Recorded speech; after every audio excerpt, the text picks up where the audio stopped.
Husky Dynasty in the making. Mark Rogers TV, the voice of college football, bringing you our previews and predictions for 2018. Right up to kickoff, we're making our way through what was the worst conference in college football in 2017, the Pac-12, and the would-be champion from last year. But they dropped that inexplicable game at Arizona State on a late Saturday night, scoring 7 points against a bad defense. Otherwise, they get to the Pac-12 championship game and maybe the playoff. Didn't happen, though. Got to play all the games. Chris Peterson is one of the best in the business. Doesn't get the Dabo, Urban, Saban kind of credit, but he's close to that level, especially considering what he was able to accomplish at Boise State. Now at Washington, gets them off the deck, goes 8-6 his first season, then to the college football playoff and to a Fiesta Bowl in a top 15 ranking last season. 10-3, 7-2 in the conference. All right, let's get to the personnel on the field. Jake Browning, 4-year starter at quarterback, has been around forever and started since that freshman game against Boise State on the road, first game, out of the gate. The issue with this offense last year was the decrease in big plays. The wide receivers gained less than 12 yards per reception last year. Much of that having to do with John Ross going to Cincinnati to play in the NFL or sit in the NFL. And now this season, another big loss in terms of big plays, and not necessarily a burner, but a guy that made big plays, not just on the offense, but in the special teams in Dante Pettis. Chico McClatcher, he got injured against Colorado. He needs to stay healthy. He's a big play guy, potentially. Also, Hunter Bryant could be a consistent threat. Despite missing the last 5 games in 2017, he was still second on the team in reception yards. Top 10 wide receiver recruit, Marquise Spiker, could be ready by day one. The wide receivers somewhat thin in regards to experience. They've got talent that they've recruited in the 4-star range, but Spiker could be special, and he could be on the field against the Auburn Tigers day one. Talk about special, talk about significant. In the annals of Washington football history, it's Myles Gaskin. 1,380 yards rushing, 24 touchdowns total, 3 of those through the air in 2017. If he just has a decent year, his worst career season in 4 years at Washington, he will still break, with a reasonable season, Napoleon Kaufman's all-time rushing record at UW. To back him up, 4-star sophomore, the Salvin Ahmed, who ran for 388 yards, 6.4 per carry, and Ahmed, a good change-up back, a good guy to keep Myles Gaskin fresh.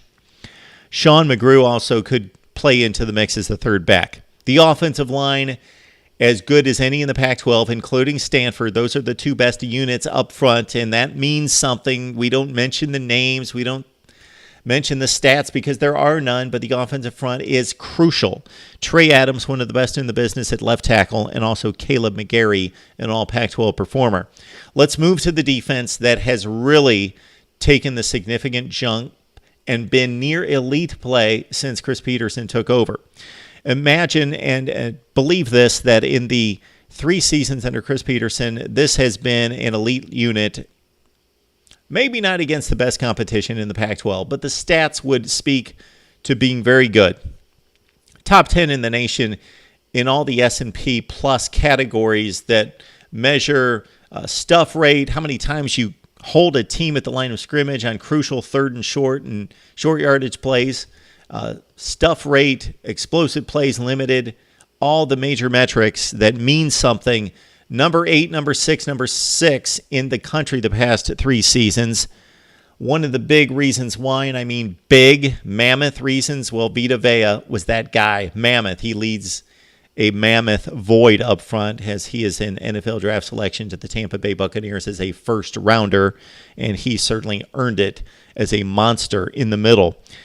Waves of defensive line play, linebackers, secondary guys. I'll throw out a bunch of playmakers that they have coming back in Ben Burr-Kirven, who had 54 stops last, 84 tackles for Burr-Kirven last year. Tyler Rapp, a guy that we have watched, been a significant player on this defense since his freshman season in 2016, 59 tackles last year. Tevis Bartlett had 12 tackles for loss and 4 sacks. In the secondary, Byron Murphy's a really good player. So is Jordan Miller. Miles Bryant had 50 tackles, and those three together had 5 interceptions. It's a really good defense. I want to see it take the next step. It's not necessarily Clemson, Ohio State, Alabama, Auburn. It's just below that, and it needs to dominate in the Pac-12 and beyond. Okay, the game that is so significant for this conference and this program is, of course, the date in Atlanta, 3:30 Eastern Time against the Auburn Tigers. Lose this game, and I don't know that the Pac-12 has another significant game to say what we're doing in the Pac-12 in conference play means something. So for Washington, this is significant. This sets the stage for them to win the conference and say, we beat Auburn, who's most likely going to finish, let's say, 9-3, 10-2. And top 15 in the country. So huge for the Pac-12 and Washington. The game at Mercedes-Benz Stadium, Georgia Dome, or the new stadium, Auburn, Washington. The other two games should be wins, or it's a disaster, North Dakota and BYU. Okay, I'm going to make the prediction here that they lose to Auburn. So they may have to go undefeated in the Pac-12. I think they trip up once. And they lose either at Utah or Oregon. Trips to Utah and Oregon trip up this team. They finished 10-2, 8-1 in the Pac-12. So do they make the playoff? Well, we got to see it all unfold. I can't make a call on that quite yet.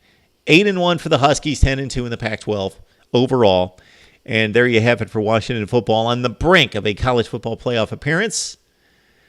And would love to hear what you have to say about Washington football. Leave your prediction in the comments section. Remember to give us your email address to be on the big mailing list. We still have yet to decide what we're going to call this. The Mark Rogers TV's insiders don't like it. We'll come up with something else. But what's important are statistics and facts and predictions and everything else that's going to be provided for you each and every week. Send me your email to MarkRogersTV at Gmail. That's the Washington preview. There's the prediction. Huskies get close in 2018. Right here on Mark Rogers TV, the voice of college football.